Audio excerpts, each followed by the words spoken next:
చంద్రబాబు అంటే అభివృద్ధి ఉపాధి. బాబును ఈ విషయంలో అంతా బలంగా నమ్ముతారు. తాజా ఎన్నికల్లో కూటమి విజయం వెనక చంద్రబాబు నాయకత్వం మీద జనాలకు ఉన్న నమ్మకమే పునాదిగా నిలిచింది అని గట్టిగా చెప్పాలి. ఇదిలా ఉంటే చంద్రబాబు ఈ ఎన్నికల్లో ఎన్నో హామీలు ఇచ్చారు. అందులో నిరుద్యోగ యువతకు 20 లక్షల ఉద్యోగాలు ఇస్తామని భారీ స్థాయిలో ప్రకటించారు.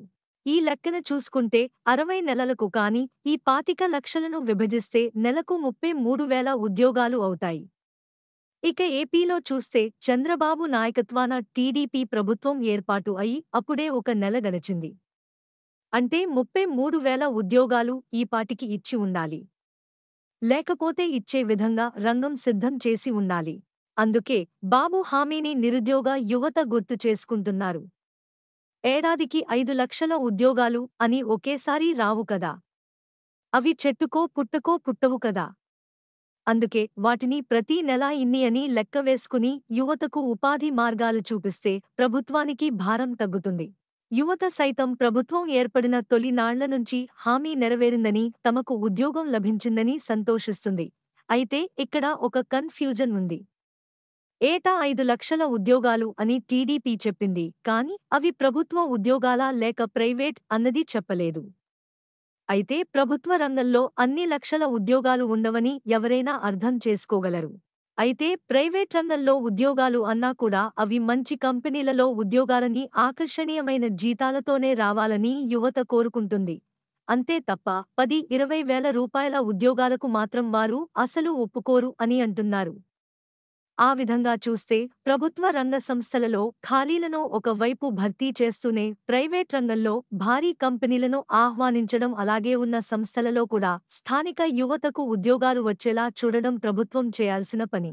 ఆ దిశగా కొత్త ప్రభుత్వం అడుగులు వేసినప్పుడే ఉద్యోగ కల్పన అనేది భారీ స్థాయిలో జరుగుతుంది. అయితే ఉద్యోగాలు లక్షలలో పుట్టుకుని వస్తాయా అంటే అది అంత తొందరగా కుదిరే వ్యవహారం కాదనే అంటున్నారు. ఒక భారీ పరిశ్రమ ఏర్పాటు కావాలంటే వేలాది ఎకరాల భూమి ఇవ్వాలి, విద్యుత్, నీరు ఉచితంగా ఇవ్వాలి, పన్నుల రాయితీ ఇవ్వాలి. ఇన్ని చేసినా ఆ పరిశ్రమ మొత్తంగా ఇచ్చే ఉద్యోగాలు వేలల్లోనే ఉంటాయి తప్ప లక్షలు కానే కాదు. అలా ఎన్ని పరిశ్రమలు తెచ్చినా ఇదే 5 ఏళ్లలో 25 లక్షల ఉద్యోగాలు అవుతాయన్నది కూడా ఆలోచించాలి. అయితే టీడీపీ ప్రభుత్వం స్కిల్ డెవలప్మెంట్ చేసి యువతను స్వయం ఉపాధి దిశగా అడుగులు వేయించి ఉపాధి చూపించామని చెబుతుందా అన్న చర్చ ఉంది. అలా అయితే యువత వైట్ కాలర్ జాబ్స్ తమకు దక్కలేదు అన్న తీవ్రమైన అసంతృప్తితో రగలడం ఖాయం. ఏది ఏమైనా ఉద్యోగ కల్పన అన్నది అతి పెద్ద విషయం. అది ఎప్పటికీ ప్రభుత్వాలు పూర్తిగా అమలు చేయలేని విషయం. ఉపాధి కల్పనకు అవకాశాలు చూపిస్తామని చెప్పాలి తప్ప ఏటా ఇన్నేసి లక్షలు అని నంబర్ చెబితేనే చిక్కులు వస్తాయి. ఇప్పుడు కూటమి ప్రభుత్వం ఏమి చేస్తోందో చూడాలి.